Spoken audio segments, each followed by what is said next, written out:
Hey there folks, welcome to the GT7 Showcase, update 1.68. Now it's on to the EngineSwaps, starting with an EngineSwap you can get from the Roadster Shop Rampage.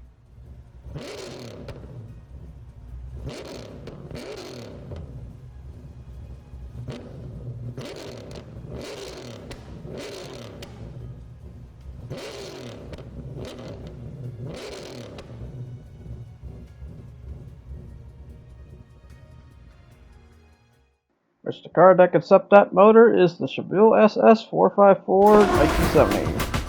Now on to the race.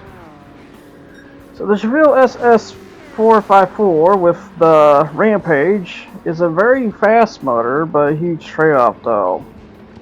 The biggest problem about when it comes to the Chevelle SS454 with this EngineSwap, fuel. Fuel is like non-existent with this car, because yeah, while it's gonna survive during this race, I tried the Tokyo Expressway race just in case to see if the fuel can manage. Turns out it wasn't a great idea putting it as a sports car at the end of the day.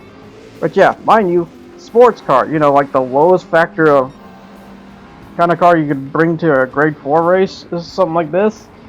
Yeah, it's too low for even that on the fuel consumption. So my only best suggestion when it comes to this build, because yeah, sadly this build failed, I'd say just go all out, go for 217 miles per hour to 350 kilometers per hour, and just keep it at grade 4 at the end of the day. But I would say just go for that and just probably at best just full lean. I hate to say, because as a car that eats fuel for a living, this is just not one of the greatest on that. Sadly, it's just really kind of awfully bad. So, I mean, can it technically do the Le Mans with the build in mind for just sports? Yeah, but the problem is it's just not going to be that great for the most part. Because the only other suggestion is turn it into a Trans Am build, try to lower the weight as much as you can. That might help the fuel consumption, perhaps. That's the only other suggestion I have for this. But otherwise, as of this build I have, this build kind of fails. So, I hate to say, I probably give this a D overall. It's something, but it's not quite the greatest at the end of the day. It's just kind of a mixed bag. Like, on one end, yeah, you're definitely getting a lot of power. But the problem is, it's in the Chevelle. And if you don't know about the Chevelle has two huge problems when it comes to the Chevelle in general. One is tight meters, so you're definitely going to have to like go crazy on the horsepower. Two is it's heavy. It's 3,800 pounds. It's one of the heaviest muscle cars. I mean, mind you, here's the thing. While I do say race builds, that is specifically for race builds. As a drag build, this car is probably astoundingly crazy for the acceleration department, at least. And then as a drift, probably crazy on that as well. But yeah, as where it stands though, it is kind of like one of the worst EngineSwaps out of all the cars throughout. Because yeah, I will say, in terms of order I'm going to do this, I'm basically going to do the first 5 for this part. So the first 5 on top, but I rearrange it to lowest to highest. So this is one of the lowest right now to me. It's the Chevelle SS454. If there was like any other way I could manage that fuel a bit more, I would. But the thing is, I tried everything. I tried engine balancing. I tried maybe taking the transmission out, see if it'll lower the fuel consumption. It was super close, but at the end of the day, this didn't work. So yeah, Chevelle SS454 with the Rampage motor, probably a bad motor at the end of the day. It might be better than the base motor, I will say, but at best, where it stands, it's just not a good motor. Besides the acceleration department and I guess more control at the end of it. So yeah, I play in a sports setting with the other sports cars, which is kind of weird because I would think like, okay, so it's gonna have the same fuel manage as the Chevy C1 there, the Corvette. No, it turns out it burns more on Tokyo Expressway than here for some reason, which, by the way, this track is longer. So I don't understand on that whole demographic about that. That's really weird. It burns more, which I'm not really sure what to say on that. I mean, I guess Tokyo Expressway has more speed straights. That's the only thing I can think of when it comes to that. Cause yeah, the more straights you have, the more you're gonna burn your fuel at the end of the day.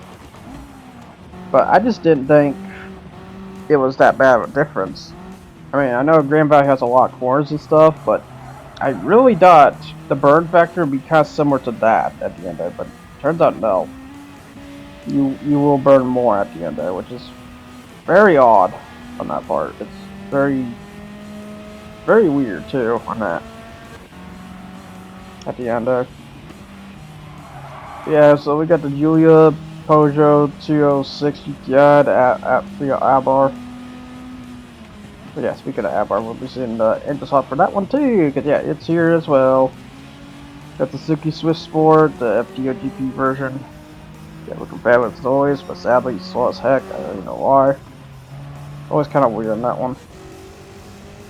But yeah, the Chevelle SS with the Rampage motor is not really the greatest build to go with at the end of the day. It's something, but it's not it, Captain. Unless for drift purposes or drag purposes, I guess that's fine there. And that's probably no doubt what it's for. Even though here's the weird part, it's the Rampage motor, which if you don't know the Rampage motor, it's a race car / time attack kind of motor. So I don't understand why it's burned this much at the end of it. I know it's 6 times fuel burn, and I know not every race is gonna be like that, but in my stance and in what I want at the end of the day, if the car just doesn't make it, it doesn't make it to me. That's just still kind of bad at the end of the day. I mean, you trade so much for more fuel burn than you don't really need. But yeah, as you can see here on the fuel line cell, it's on par with the C1, which you thought that was... You figured that, okay, that's good. That means it's not gonna run out on the way on the last lap. Because the goal is at least past 5 laps, which is in the midst of, well, heck, in this case, this one's a lot longer too on top of it.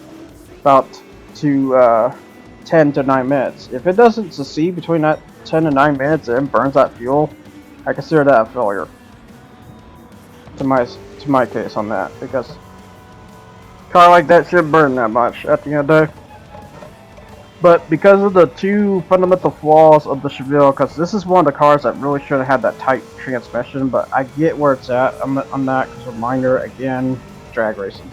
This car was made for drag racing. This was not technically made for racing. This was not made, well, this probably could be made for drift racing.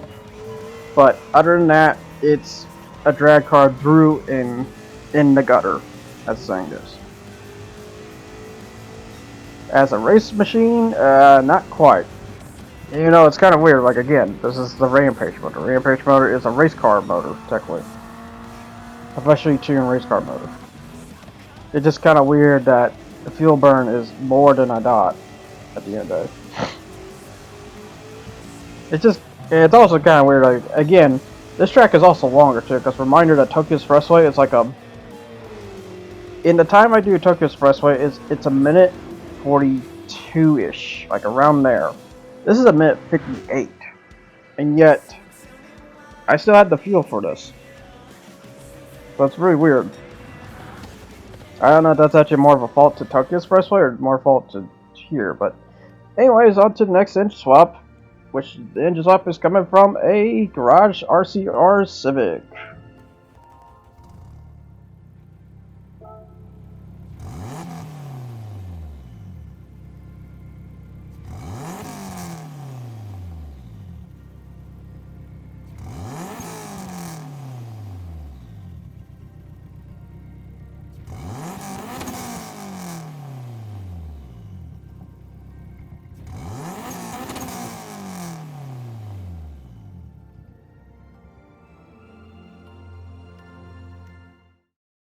And here's the car that accepts that very motor, the Abar 500. But yeah, with the Abar 500 having this motor, it's okay-ish. I'll just say, as the saying goes, this motor kind of sucks when you put it in FF cars at the end of the day. They're just never good because it causes so many problems for some reason, which is always weird. But then again, as the saying goes, Civic has always been that Japanese drag racer at the end of the day. And these motors show that example at the other end. And I don't know if that's good or bad in Honda's eyes on that. But most people who do these Honda K swaps usually ends up being a drag racer. And if you wanted that, well, here you go, basically. Just the problem about this is acceleration stutter at sports level. At 186 miles per hour, it stutters. And you can see the example right here as you see. So, yeah, this is another one I would say at best, maybe a rank C at best. Fuel burn, it's okay-ish, it's not the worst for the most part. I assume at least better than the Chevelle. I didn't really fully check to see if it was good on Tokyo Expressway or not. Probably should. I'll just say this in advance. If it turns out if it's bad, it's bad. But for now, where it stands, it's a C. That's my suggestion of the rank. Yeah, fuel burn bad. Front, it's definitely gonna be front heavy on the burn factor, and as such, definitely not gonna be that great on that department as the thing goes. Cause yeah, I forgot to add tire burn throughout all this, but oh well, is what it is. And especially when it's a sports field, they're usually don't gonna burn that tires that bad. Although I will say exception for this engine alone. Anytime this Honda K motor is in an FF car, the tires will burn like no tomorrow if it's in a rain setting. So if you take this to the Le Mans and it so happens to rain, prepare for the worst. I'll say that much. It doesn't like... well, it's not like it doesn't like, it's more like it's gonna chew through those tires, those intermediate tires on the rain. When it's given the chance, when it's dry just enough. Because for some reason, for their set, when they change the intermittent tires... Oh yeah, I hope you like that front heavy freaking braking too, because this is just a thing that the Fiat and the Abarth have. But yeah, the Abarth is supposed to be the performance one, but yet it still does that whole weight shift at the end of it. Because basically what happened there is there's too much weight in the front, and when you brake, it's going to lift that whole back at the end of it. So in case anyone wants to know that too. So yeah, so in other words, this car is not that great on that department either. Matter of fact, whenever you see the AI use this, and you probably have seen my instances throughout the races of tryouts and stuff, because I do have one as a opponent in the sports sector, so you saw it, as the thing goes. Oh, well, you would have seen it through the Chevelle's run there. But yeah, hello, Super GT road car, by the way. But yeah, be getting that power pack sometime sooner here, but I'm waiting until it gets on sale and still hasn't yet. Then again, with so many stupid dynamic pricing bullshit, it's a bit of a concern, as the thing goes. Thanks for delaying the inevitable, Sony. Asses. Fucking money grubbing asses. But yeah. Overall, though, the Fiat Abarth 500 with the sports tune of this Honda K motor, which I didn't realize it was also the Garage RCR Civic. I guess I should have realized through the engine upgrades, because yeah, just to say, the Garage RCR Civic, you can't do a whole lot of engine upgrades, but this one, you can at the end there. And such. But yeah, just watching these supercars pit, because yeah, they just can't handle a 6 times burn factor, by the way. It's not the worst. But yet, to these cars, it's a significant burn for some reason. It's pretty interesting for the part. Because yeah, when I get to like the 200 and 217 in the future here, I'm going to have to turn that down to like 3 times fuel burn. Just for these cars to live a bit longer. Because 6 times burn is apparently too deadly. I hate to see it if it was 9 times burn. Like, oh my god, they'll be pitting like 1 lap. 1 to 2 laps at best. Because they're already pitting around at least 4 laps here alone.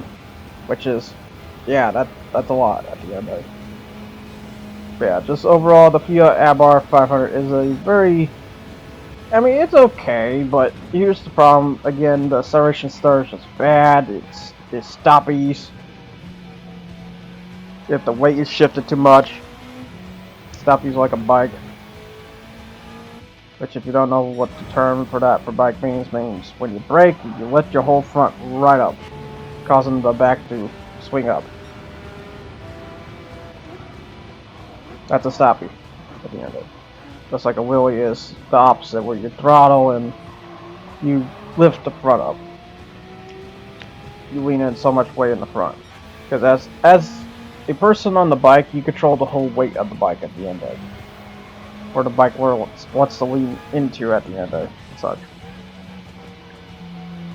Which is, I wouldn't say similar to a car, because you kind of technically can't do that, because you sit in the middle of the weight at the end of it, or in some cases arranged differently. Depends on what car you're driving at the end of it.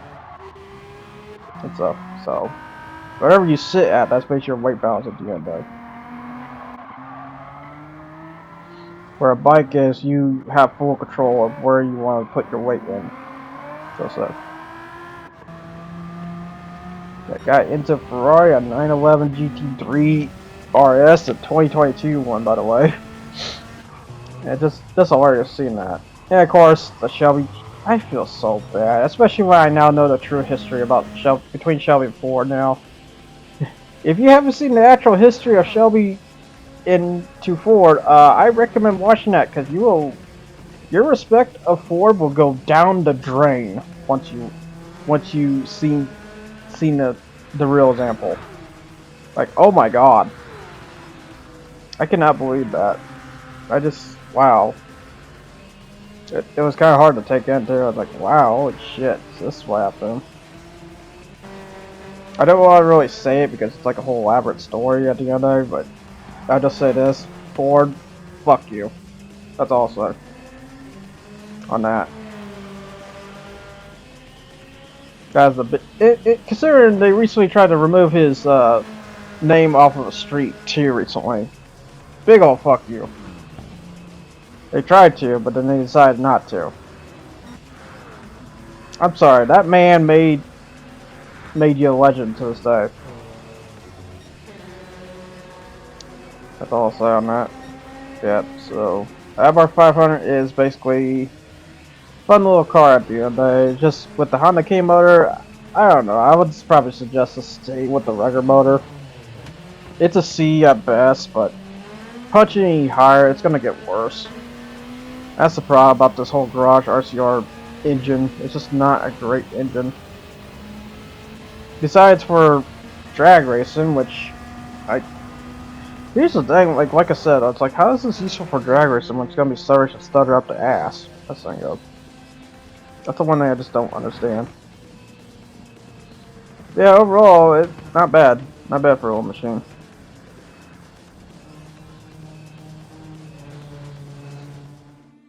So now on to the next engine swap, which is an engine swap coming from the Challenger SRT Demon.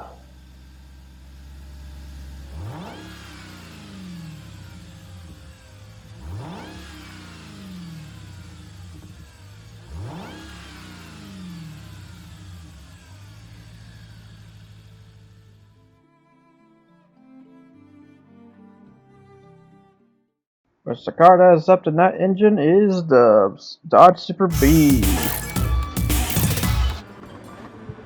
Which I also use this for sports tune, which yeah, unlike the Chevelle, this one will survive the 5 laps given, as I normally demonstrate as the thing is.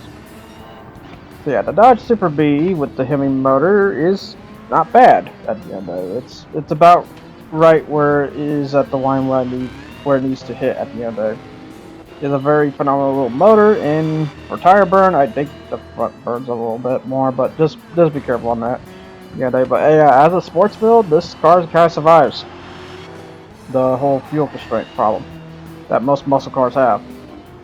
But it will at least do 2 laps of Le Mans, which, as the saying goes, in terms of useful vehicles, that is very important to have, because, yeah, I'm sorry to say, there's one big thing that cars need to do. They need to pass Le Mans, and they need to pass in 2 laps, at least, on that 6 turns burn fuel factor.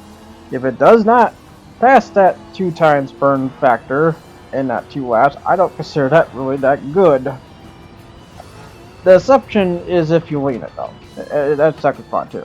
But, as a, if you're like electric car, for example, they usually don't last heck, they only last a lap. It's like barely that. It's like, at best, maybe 2 laps you get. But the problem is, for some electric cars, is that they're stuck with, you know, regular, like 155 mile per hour transmissions at best. They don't even go for the 200. Because Tesla decided to cheap out on Mazda 3s on that. Like when it came to transmission work on that one. Which I have no idea why. Very stupid. At best you're gonna put that in pedestrian, and even though I will say this, it's not even good there. Yep, we got the sports cars once again. We got the Mazda Miata from the Focus ST to the Corvette C1. But yeah, I just turned around and just started doing the GT cars now too. Which yeah, I will say GT cars as in the GT cars from Gran Turismo 1 specifically. So I'm gonna be doing all GT cars of that era. Because I thought about for that one, I was gonna do a chronologically tryouts for that one. So you know your classes from the GTO to the S14 Silvia, I believe, to Nissan R33, R32, SX, all the fun little GT cars you come to know and love in terms of the first one and such. But yeah, I will say it was also tight too, because I almost didn't have enough cars. You know, I will say the car I'm gonna be driving out of the rest of the 20 pack is gonna be debatable because technically it was in 2. But you know, I might as well just go out swinging with that one because, like I said, there was a bare minimum when it came to that. I could have counted the S13 as a GT, but the thing is, I really kind of don't because I consider that more of a sports car than a GT car. Where the S14 I consider more of a GT car than a sports car because in my terms of GT, I'd say in the price ranges between 40 to 70 grand. I think the S14 was around 40 grand when that came out, because they were going to approach a more luxurious take on the car, which failed. That technically failed. Then again, a reminder that Nissan had like 3 ongoing sports cars smacking each other at the end. But it was technically funny at the end, but yeah, just a funny case. So back to the Dodge Super B. I should be talking about that. You know, there's technically not much to say. It's basically, you got the raw power of the Chevelle, maybe a little bit less, but the fuel consumption's good, and the turning is, I mean, a muscle car, so I would say probably a 3 or 2 for the most part. What it feels like. So yeah, overall, the Dodge Super V is a very fun car with the Hemi motor. Or, no, I wouldn't say just Hemi. Oh, yeah, I wrote the side there. The Demon Hemi motor, I should say. Because yeah, I gotta make sure to say that, because if you don't say that, that ain't right. If there's any other Dodge Charger I would like to have in the future, I like to see them add this is a weird one I'm gonna be asking. I would like to see them add the 340. Either the 340 limited edition, or the 6-pack. Or heck, the new Dodge Charger, because I gotta say I love that inline 6 they did for that one. That one's insane. That Hurricane motor is insane. I gotta say, because apparently it's a lot faster than the Hemi motor. And I like to see in terms of the game on that, and also see how good fuel manages. Because I assume a lot better than the Hemi motor. Because let's be honest, the Hemi motor is its last stand really was that Demon motor. I'm gonna be downright honest. And in order to get faster, you need to get leaner. To get leaner, you need to accept the inline 6 or V6 at best anymore. V8s or something, but I think they hit a threshold to where they're just not really that great anymore. To be honest, I'm gonna be downright honest about that. But overall, the Dodge Super V with the Demon Hemi motor is very phenomenal. Very fun. I would say probably a B on that. Now, an engine swap coming from the Pagani Hyra.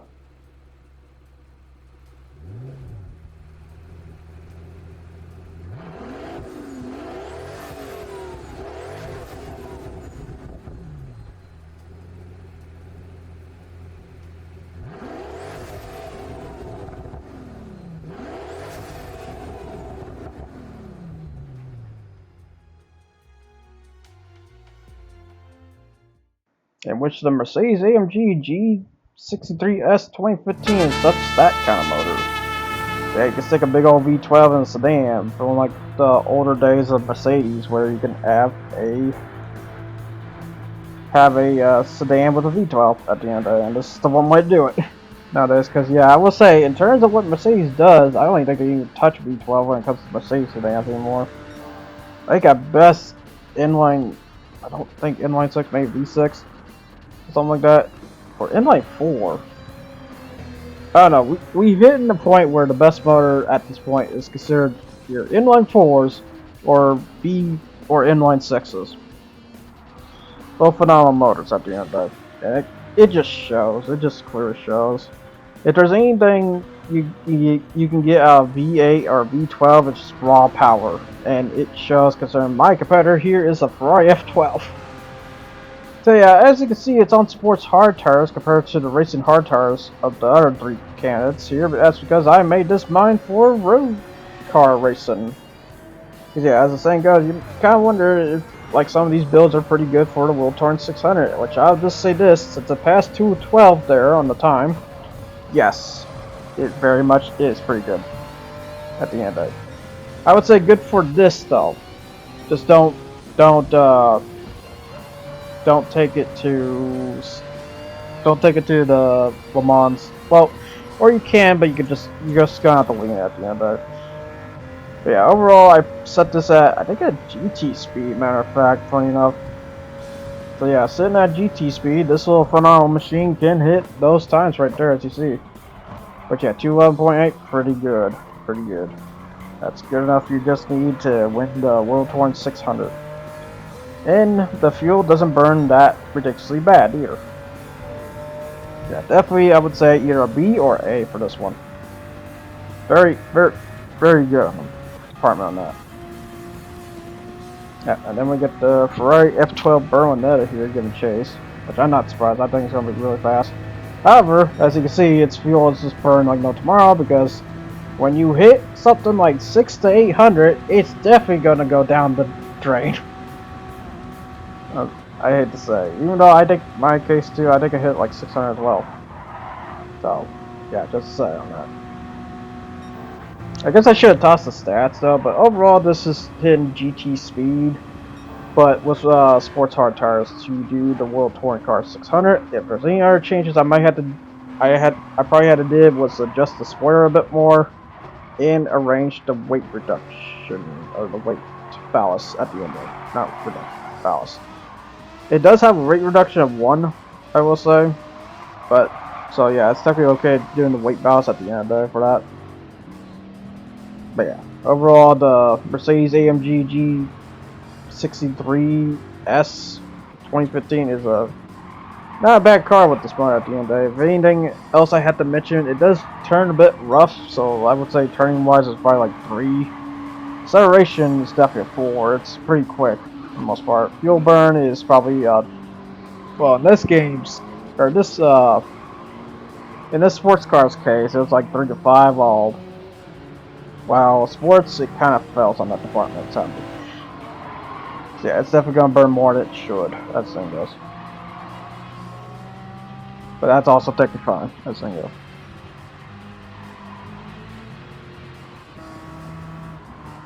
But yeah, I am in a bit of a debate. Like, should I keep the fuel times burn to 6 when it comes to those kind of testing segments? But then again, kind of also should too, because it also tells you what's a really good car, what's kind of just an okay car at the end of it. If it burns more than it should, it burns more than it should. Heck, if I have any honesty, I guess I should have put the Chevrolet at 200 and just, you know, deal with what it's got, or just do 217. Probably just 217 to be honest. I still really think just do that. But yeah, hello time right there, 211.117. That's quick. Holy crap! Also, I think I accidentally left it on the high gear here. No, it's a 7-speed. Okay. I'm sorry. I was like, something's not right about that. It's 7-speed. It's just very high rev at that point. That car is a bit, in terms of the gears, I would say like mid-tight. It's not crazy tight, but it's up there. That's pretty good for the most part. Because yeah, I will say, when it comes to these tryouts, or when it comes to tuning these tryouts, sometimes, the gear transmission is usually the part I have to fight the most, because there's a case where the transmission's super tight. Like example, if you tried a Jeep, you tried a Chevelle, you tried certain American cars, they usually have a super tight transmission going on, which I'm not sure what to say about that. But what I will say though is that because of that transmission being so tight, it allows more horsepower to be put in at the end of the day. So yeah, if you just ever want more speed in your car, just tighten the transmission, or just get a tighter transmission at the end of the day. And I'm not saying get the Jeep's transmission, because that's a 4-speed, by the way. I don't think you want that, unless for drag racing purposes. I guess that's the answer. But yeah, even if they're race transmissions, I'll just say, they are still arranged differently. So there's some cases where this transmission is good, this transmission is bad, as it goes. But yeah, in the Mercedes AMG's case, it's kind of just, I would say, a 3 out of 5 transmission.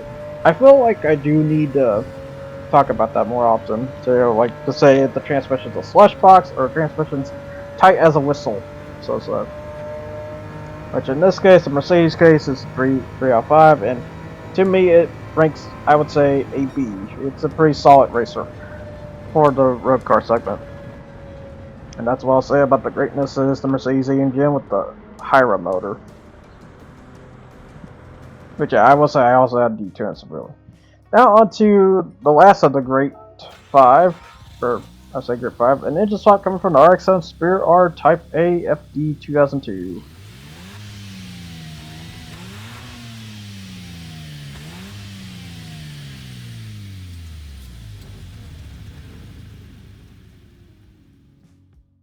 Which the car that accepts that motor is the Daihatsu Copen 2002, which is a very reasonable cost too, for $25,000.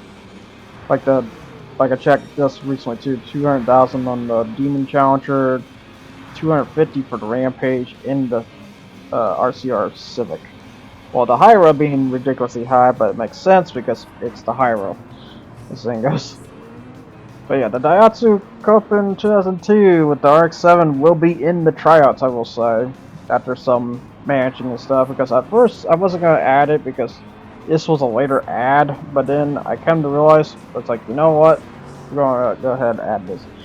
But the Daihatsu Copen with the RX-7 motor, of course, which if you haven't seen the Cappuccino's tryout, it's kind of going to be in that same situation too, I'll say that. For the most part, but the Daihatsu Copen with the RX-7 motor has to be tuned down to the lowest bearable amount. I'll just say that. So they're only hitting like 154 if I recall. And that's also stripping the exhaust, the filters, and everything else too. But yeah, so you have to hit the lowest too. Aim for the highest, as the thing goes. Which, in terms of times here, I would say technically a B for the most part. But the bad part is I can also kind of see a C in this, but I think so far a B for the most part, just because it's a low FF. It's not a high power FF. Unlike the Garage RCR Civic, where if you slap something in the high acceleration like that, your car's gonna go bonkers. However, if you add something like an RX-7 motor to an FF, that might actually be okay. Because I will say, when it comes to adding motors to an FF, you technically don't want a raw accelerant motor, I'll just say that. What you do want is a mellowed out kind of motor, like something that's very light and not too slush, but just right for enough to push it just right for the higher speeds and stuff. The closest example I can think of is the Renault, not the S-Space, but the Aventime. Yeah, Aventime, that's what it's called.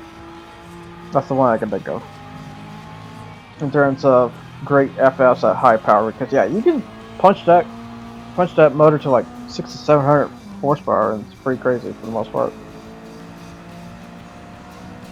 and it doesn't really freak out that bad. Unlike the Civic motor. The Civic motor immediately freaks out, no matter what you do, I swear. That's the biggest problem why I don't like a Honda K-Swaps.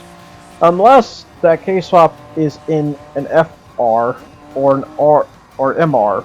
Like, I'm surprised the NSX hasn't got specific swap yet. I'd be kind of curious how crazy would that be?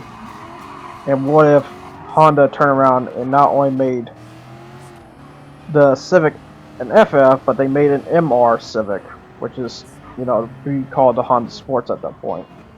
I would call it that at that point. Matter of fact, we had the VGT example for that, such. Although I don't know that Honda Sports is using a Civic motor. If it is, though, then that's a phenomenal machine, because I do love that machine. In terms of Vision Gran Turismo cars, the Honda Sports is a very phenomenal machine. But that's such. But yeah, so let's talk about the Mazda RX motor here for the Copen. I would say it's kind of in the similar boat as Cappuccino, although I am noticing a little bit slower, but maybe once I retune it and readjust and stuff, it might be a whole lot better. But as of where it stands with the 112, it's kind of just okay-ish. It's not the craziest. Because I think the Cappuccino is like a 110.8, so it's got a lot to improve at the end of the day. But I think it could probably do it at the end of the day. It's just, I will say, compared to the Cappuccino, where the Cappuccino didn't had much aerodynamics, so therefore it had more drag, so I was able to get more horsepower at the end of the day. This is more streamlined, so it might be even tougher to get the horsepower increases at the end of the day. But I say horsepower increases loosely because all I did was slap a semi-racing buffer semi-racing air filter for the Cappuccino. Where this, I'm not sure if I'm going to stick anything on at the end of the day. Unless I fatten down the spoiler to be more wind dragged, so I can get more turning emphasis. Well, I say turning emphasis loosely, just drag in general and stability. Because for the trade of the drag, you get stability when you fatten down the spoiler to the far right instead of to the left. The left would lessen your stability, but you get more speed as a result. So, because you want to know how the rear spoiler works, that's how it works. Where the front is, if you push that up, you get more turning, but you might cause it to, I guess, technically oversteer. That would be the best way to call it.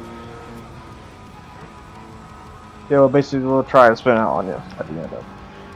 But yeah, overall, where the Daihatsu Copen sits is like a 112. So yeah, this is basically it for the EngineSwaps for the first 5. Which yeah, overall, the Copen definitely takes the case because, reminder, it's the RX-7 Copen. You can turn this into a pocket rocket, for God's sakes. And when you do that, oh god. But yeah, that basically ends that for this Gran Turismo showcase of the EngineSwaps of Part 1. So until then, folks, I'll see you guys all next time. I hope you enjoyed what you've seen here, and until then, ciao, as always. Thanks for watching.